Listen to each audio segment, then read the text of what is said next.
gente tem a diretiva, que foi feita pela União Europeia em 2019, ela criou regras gerais de proteção ao whistleblower. Então, assim, essas regras gerais, elas precisam ser implementadas pelos países membros da União Europeia.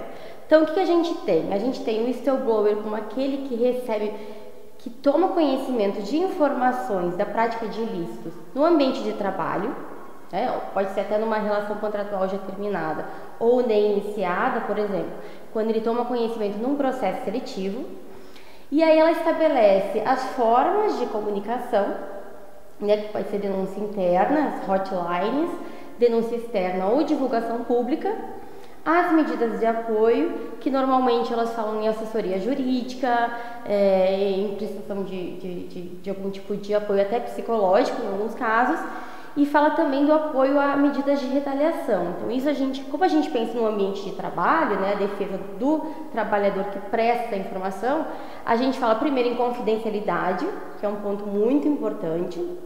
Então a gente fala normalmente de canais de denúncia independentes, para proteger essa confidencialidade, e a gente também tem como medidas de proteção, por exemplo, a demissão, a não poder ser removido, trocado de lugar de trabalho, não poder sofrer nenhum tipo de assédio. Então são medidas que protegem aquele funcionário que presta algum serviço para as autoridades, para a resolução de para descobrimento de alguns ilícitos, para que ele possa ajudar sem sofrer qualquer tipo de retaliações. Pela diretiva da União Europeia e pelas normas, por exemplo, de Portugal, Espanha, Alemanha, não é previsto nenhum tipo penal. Mas a gente tem multas muito grandes. Então, assim, tem alguns países, e agora eu não vou saber dizer exatamente quais, mas tem países que vão de uma multa de até 1 milhão de euros quando uma pessoa jurídica faz um ato de retaliação contra um funcionário que prestou as informações às autoridades, e aí tem outros mais baixos. Por exemplo, a Alemanha, ela faz uma multa, se não me engano, de até 50 mil euros. Essa é uma diferença que a gente tem com a ideia de colaborador do Brasil, por exemplo, e na União Europeia.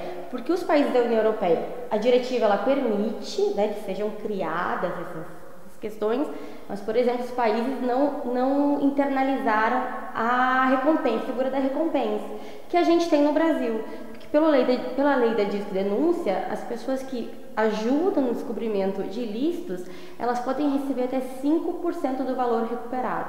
Então, é uma grande diferença que a gente tem no Brasil e que a gente não vê aqui nos países europeus. Então, essa é uma questão muito interessante, porque quando a gente pensa no whistleblower, a gente tem problemas que vêm junto. Por exemplo, problemas do próprio, por exemplo, o funcionário sabe que vai ser demitido, então ele lança uma informação falsa para se proteger, porque ele não vai poder ser demitido, porque ele vai ser assegurada essa proteção contra a retaliação. Então, o que a gente pode falar da outra parte primeiro, que a pessoa que ela é acusada, digamos assim, ou que a pessoa que faz parte da informação, ela também ela goza de confidencialidade, assim como o whistleblower, e a pessoa que presta informações falsas, por exemplo, por vingança, quando a gente fala de informações falsas, ela também pode receber a multa, a mesma multa que a gente fala para retaliações, a gente pode aplicar também. Mas uma coisa importante, por exemplo, embora Portugal fale que o whistleblower, para ele gozar de proteção, ele precisa de boa fé quando ele presta as informações, a diretiva da União Europeia e países como a Alemanha, por exemplo, Espanha, não exigem a boa fé. Então, assim, ainda que o funcionário faça por vingança, se a informação é verdadeira, então essa vingança não é valorada. A motivação do whistleblower ela não é valorada. O importante, na verdade, é a informação ser verdadeira ou não. Ou o whistleblower acreditar no momento da comunicação que aquela informação era verdadeira. Na verdade, quando a gente fala no whistleblower, ele goza de proteção também de imunidade civil e penal. Então, por exemplo, ele vai divulgar um segredo. E ele não pode sofrer ou vai divulgar alguma informação.